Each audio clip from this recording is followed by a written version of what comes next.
So I'm going to stop here and see if there's some observations that you'd like to make or some questions about what I've done here at this stop. Yes, Natalie. Would to-go coffee cups, like with a lid, because we put some, no, that's not any Still better? hot. They're just still too hot, and they will come out of the lid. Yeah. Okay. Especially on heavy carpeting, yes. So a to-go is not. And even iced tea, it's like, it's still gonna come out. It doesn't matter. And then the person is like, oh great, I've got iced tea stains all over my white pants. So we get motorized vehicles. Would you rather transfer it to a motorized vehicle and use it if it was available? For me, I have my scooter with me. Okay. And I used it out in the community because this would never work. Right.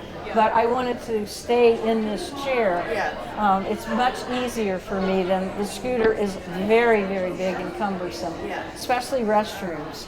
I have to jockey around quite a bit. So when I'm at a convention, traveling just for a convention, I will only bring this chair, but I have something that's a motor called a Smart Drive. I don't know if you've seen it yet. It's a motor assist for a manual wheelchair that I travel with. So if Mark wasn't with me and I wasn't going to bring the scooter, I would have had a little motor underneath this chair called a Smart Drive. I have an Apple Watch. I tap the wheelchair ring and it sends a Bluetooth signal. When I tap twice, the motor starts going forward.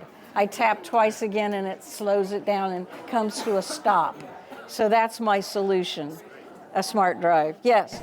And for coffee breaks and breakfast, often it's so hectic, right? And there may not be enough tables. Would you recommend reserving tables, like low coffee tables, cafe tables, for people who need it?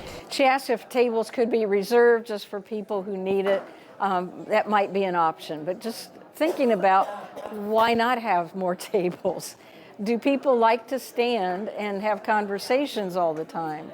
And then thinking about, for those of you who are seated, if you were having a conversation with those of them who are standing, how long would it be before your neck starts hurting because you're looking up at someone? So for etiquette reasons, sit down at eye level when you're talking to a seated person. That makes a lot more sense. Yes? I have a friend who was experienced with, he has a motor, however, he didn't have a backup battery and the battery went dead, and I just happened to find someone with a connection to charge his battery. But my question is, have you been to venues that have a backup charging station, like for the motorized? All they need to do is plug into a wall. It doesn't need anything special.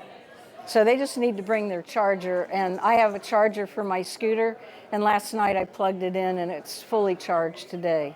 So it's just plugging it into the wall. On Sunday night they had a red forest behind the music. It took me almost half the night to find it.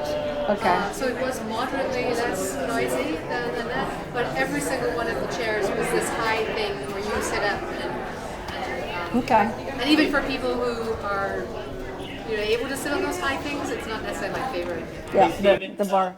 So my boy has cerebral palsy. He's had it since birth. And he's in a power chair, and in the power chair, if we forget the battery or if it runs out, there's a way to shift it from the mechanical to a manual, and then somebody can push it. It's very cumbersome, but at least you can get the real. Thank you. Thank you. And I also want to point out PCMA has an online course called Event Accessibility Strategist.